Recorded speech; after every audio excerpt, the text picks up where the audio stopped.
Hello guys, hello Pisces, welcome dito sa aking channel, Kapalaran 888. Pisces, ito ay general reading. Tingnan natin kung ano yung message sa'yo ng ating baraha. Okay? So, timeless reading tayo sa ngayon. So, hindi natin alam kung kailan ito mangyayari, but pwede itong maging guidance sa'yo simula sa araw na ito. Okay? Okay, Pisces. 3 cards ka. First card mo dito is relationship dynamics. Next is changing your mind. And next is be true to you. Okay. Ay, Pisces. Okay. So, siguro it's current situation or pwedeng nangyari na or pwedeng mangyayari pa lang.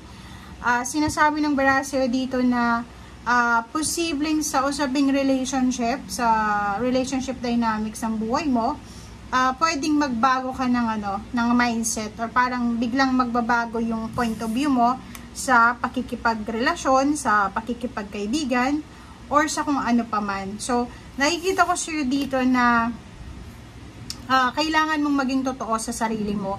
If for example, in terms of relationship siya, okay, since relationship dynamics yung tinutukoy dito, sinasabi dyan na kung ano yung pakiramdam mo, yun yung kailangan na gawin mo. Be true to yourself, okay?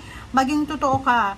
Iwasan mo yung pagpi-please ng mga tao. Okay, people pleasing, alisin mo yan sa sarili mo sa ngayon. Parang sinasabi sir dito na simulan mo this 2025 na ganito yun sa relationship dynamics na yan.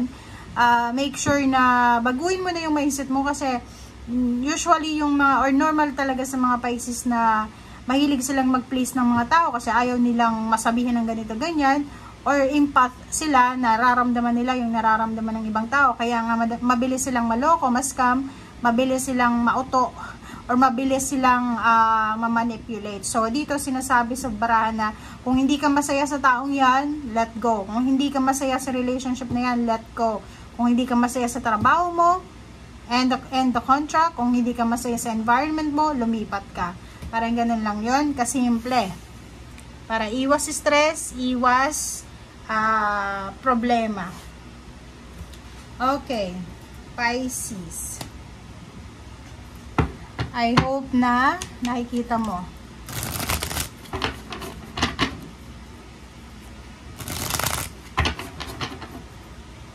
Okay, Pisces.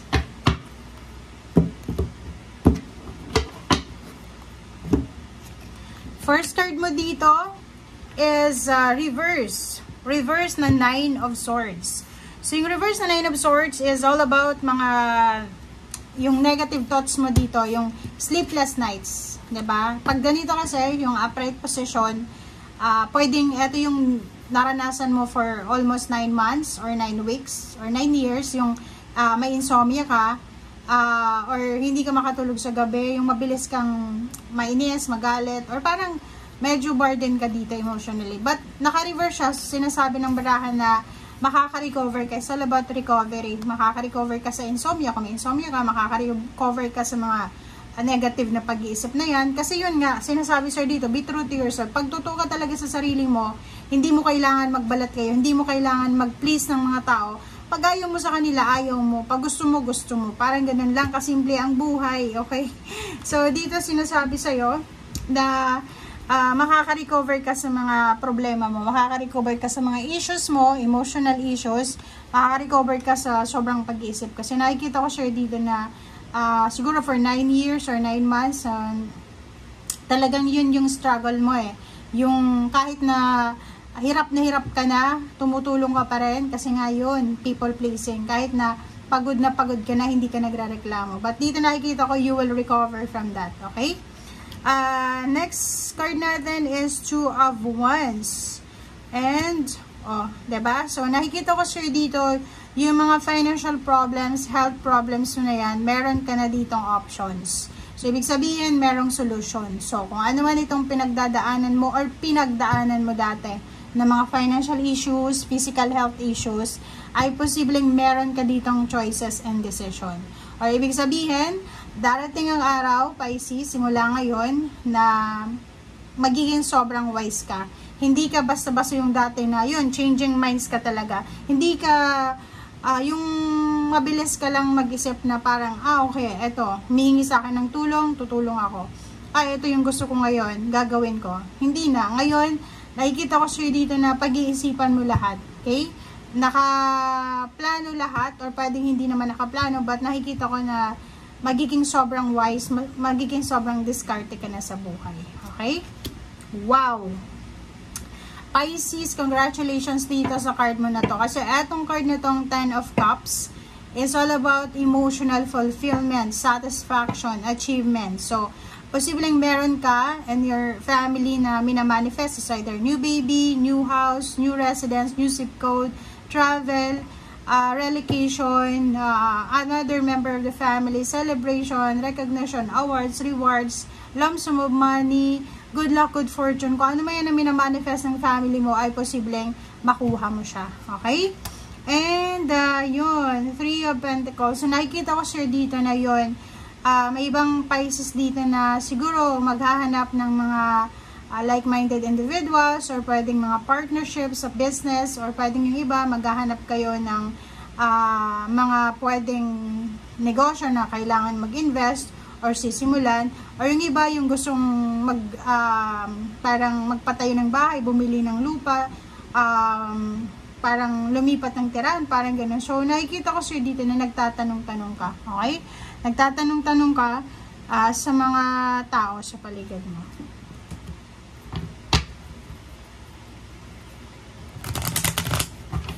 Okay, Pisces.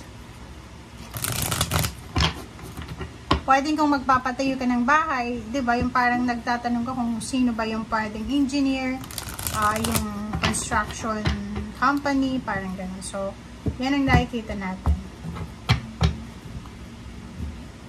Okay, sorry. Okay, 8 of Cups. Wow, ang ganda ng 8 of Cups na to. Ang 8 of Cups is all about travel, relocation, movement, pwedeng lilipat ng trabaho, lilipat ng negosyo, lilipat ng residence, or lilipat ng lugar, or posibleng nakapag-desisyon ka na umalis sa toxic na lugar, toxic na relationship, na commitment, nakapag-desisyon ka na oras na para mag-move on, oras na para hanapin mo yung sarili mong kaligayahan, oras na para gawin kung ano yung gusto mo, hindi yung patuloy pa rin na maging alipin ng mga taong nagmamanipulate sa'yo. Parang ganun. Okay? Alchemist. So, alchemist naman is change. So, alchemy is all about transformation. Sinasabi dito na magician siya. So, sinasabi na isang milagro, isang unexpected na parang unexpected na blessings, pagbabago, changes, or pwedeng transformation ang mangyayari sa relationship, sa pera, sa mga connection, or sa communication mo. Okay? Or trabaho din. King of Swords, so nakikita ko isang Pisces ang talagang sigurado na siya eh. Parang sinasabi niya, ayoko na talaga sa dating kong trabaho. Ayoko na talaga dito sa relationship na to. Ayoko na talagang makisama sa kanya. Ayoko na talaga. Parang nakikita ko sure dito na talagang nakapag-decide ka na gusto mo nang mabago yung takbo ng buhay mo. Lalo yung iba na medyo tumatanda na, or yung wala ng energy para makipag-deal sa mga BS. Diba? So, sa mga toxic or sa mga traitor na tao. Okay, High Priestess, sinasabi sa'yo dito na makinig ka sa sinasabi ng iyong intuition. Everything happens for a reason since mayroon ditong magician. So, ito na sinasabi ng High Priestess, anumang nangyayari sa'yo sa ngayon ay may dahilan. Ang lahat nangyayari sa'yo sa ngayon ay yan yung parang may lihim na or may hidden message ang universe kung bakit nangyayari yan. Okay? So, Ace of Cups, nakikita ko sa'yo dito na may incoming happiness, joyful, power of joy, joyful happiness, or satisfaction ka na mararamdaman. So, aapaw yung cups mo. Nakikita ko yung fulfillment dito. Nakikita ko na makakahinga ka ng maluwag. Nakikita ko dito na makakamit mo yung talagang total overall happiness. Nakikita ko na no more lies, no more deceptions. Basta talagang totoong-totoo talaga ang takbo ng buhay mo sa ngayon. Okay? So, good luck. Nakikita ko sa ilalim mo din is 9 of Swords. Sinasabi na you will be recovering from 9 of Swords. You will be transforming your life from 9 of Swords. So, 9 of Swords na reverse to 9 of Swords. I'm sorry, 9 of Swords na upright to 9 of Swords na reverse. Parang ganun. So, nakikita ko na full of happiness, satisfaction yung energy na parating para sa'yo. Okay? Congratulations, Pisces. Bye!